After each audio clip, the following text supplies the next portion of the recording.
But speaking for students in the class, graduating class of 2023, let's start at the top. All right. I think Amy and I certainly answer these questions a lot. Should students in this graduating class, and that means rising seniors, should they already have the kind of SAT, ACT scores they need, or should they be working really hard to get them?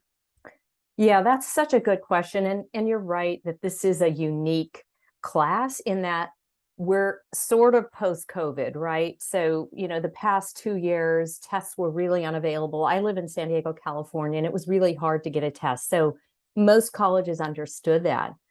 The landscape has changed a bit in that students are able to take the SAT and the ACT.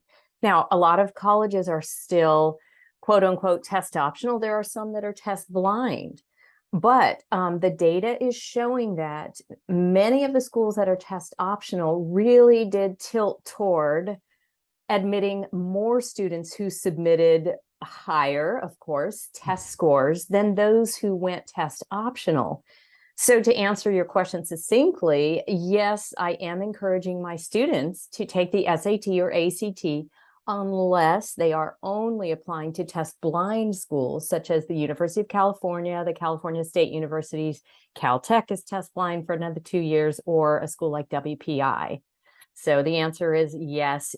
You can still take it up to, October or December for regular decision. So if you haven't taken it yet, I do encourage them to try. You still can. And so many of us mix up the distinction between test blind and test optional. And test blind, literally, test scores cannot help you. Exactly. And they won't look at them in admissions. They won't look at them.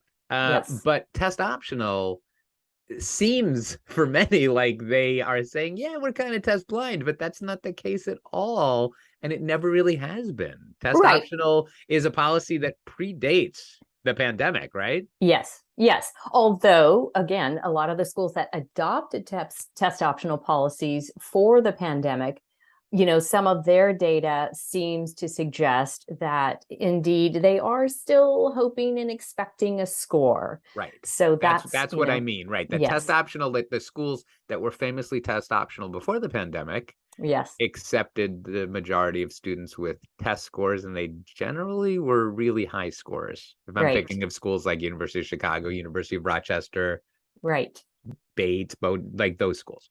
Right. Yeah. And that is the tricky nature. I just had this conversation with a student the other day. This test scores that they're receiving now, are going to be skewed higher because students who don't have those high test scores are simply not submitting them. So it is a bit of a catch-22. So students should take the test if possible. And then they need to think, long and hard about whether or not to submit those test scores.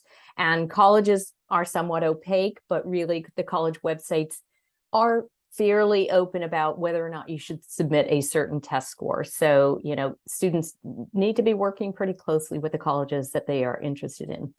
We hope you enjoyed this video as much as we did. You'll find plenty more like it when you explore the Test and the Rest channel. Be sure to comment, share, and subscribe for a constant stream of insights into learning, education, testing, and admissions. For full podcasts and amazing resources, find us at testsandtherest.com.